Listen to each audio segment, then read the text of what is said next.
बहू। जी मम्मी जी। जी मम्मी जी। बेटा तू मायके जा रही है, सारी तैयारियां हो गई है ना? पैकिंग तो अच्छे से कर ली है ना तूने? जी मम्मी जी, सारी तैयारियां हो गई हैं, बस थोड़ी देर में निकल रही हूँ। ठीक है, एक काम करना, ये मैंने कुछ कपड़े निकाले हैं, इन्हें लेके जाना। पर मम्मी जी अभी तो कोई त्योहार भी नहीं आने वाला, फिर आप ये कपड़े क्यों दे रहे हो? बेटा अब मैं कुछ बोलूंगी तो शायद तुझे बुरा लगेगा, पर मैं तेरे घर वालों की भलाई के बारे में सोच रही हूँ। पर मम्मी जी, भला मेरे घर वालों की क्या भलाई इन कपड़ों में? मैं कुछ समझी नहीं, आप कहना क्या चाहते हो? मुझे लगा तू खुद ही समझ जाएगी। खैर छोड़, अब तेरे घर वालों के पास महंगे कपड़े तो है नहीं पहनने के लिए।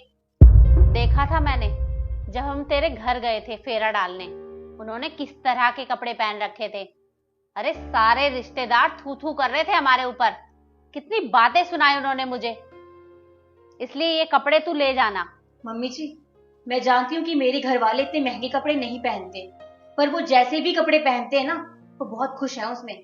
और ये कपड़े आप अपने पास ही रखिए, या तो किसी जरूरतमंद को दे दीजिए। हाँ हाँ, तेरे घर वाले इतने महंगे कपड़े पहन भी तो नहीं सकते, क्योंकि वो खरीद ही नहीं सकते हैं। तेरे पापा की 3 महीने की कमाई चली जाएगी इन महंगे कपड़ों को खरीदने में। हाँ मम्मी जी, मेरे घर वाले ये कपड़े खरीद नहीं सकते, पर वो खरीदेंगे भी क्यों? क्योंकि उनको इन कपड़ों की जरूरत भी नहीं है। वो जैसे भी कपड़े पहनते हैं ना, वे बहुत खुश हैं। आप एक काम क्यों नहीं करते, आप ये कपड़े दीदी के ससुराल वालों को दे दीजिए। मुझे ऐसा लगता है कि मेरे मायके वालों से ज्यादा उनके ससुराल वालों को ना इन कपड़ों की ज्यादा जरूरत है।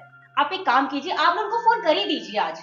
तू चुप कर बहू, खबरदार जो मेरी बेटी के बारे में एक शब्द भी कहा तो। अरे तुम्हारे घर वाले गरीब हैं, मेरी बेटी के ससुराल में उसे किसी चीज की कोई कमी नहीं है। खबरदार जो उसके ससुराल वालों के बारे में कुछ भी कहा तो। वाह मम्मी जी वाह, आप अपने बेटे के ससुराल वालों के लिए कुछ भी बोल सकती हैं, पर अपनी बेटी के ससुराल वालों के लिए एक शब्द नहीं सुन सकती। इतना भेदभाव क्यों मम्मी जी? मैं जानती हूँ आपने मेरी शादी अपने बेटे से क्यों करवाई, क्योंकि मैं बैंक में काम करती हूँ ना, इसीलिए। मैं महीने का 1.5 लाख रुपए कमाती हूँ, और वो पैसा इसी घर में आता है ना मम्मी जी?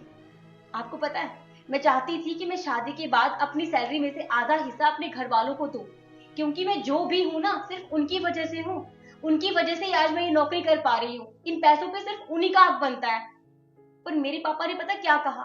उन्होंने कहा कि बेटा, हमने तुम्हारी शादी अब उस घर में करवा दी है, हमारी जिम्मेदारी खत्म। उन्होंने आज तक मेरी सैलरी में से एक पैसा तक नहीं लिया मुझसे।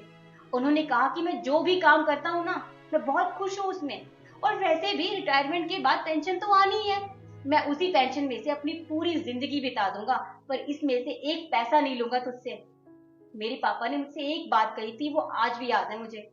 उन्होंने कहा था कि बेटा, मैं स्वाभिमान से जीता आया हूँ और स्वाभिमान से ही मरूंगा। मैं उन्हीं की बेटी हूँ मम्मी जी, फिर मैं कैसे उनके स्वाभिमान पे आंच आने दूं?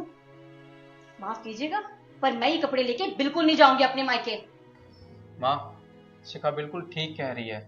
आपकी सोच इतनी छोटी है, आप शिखा के मायके वालों के बारे में ये सब सोचते हो। मैंने कभी सोचा भी नहीं था।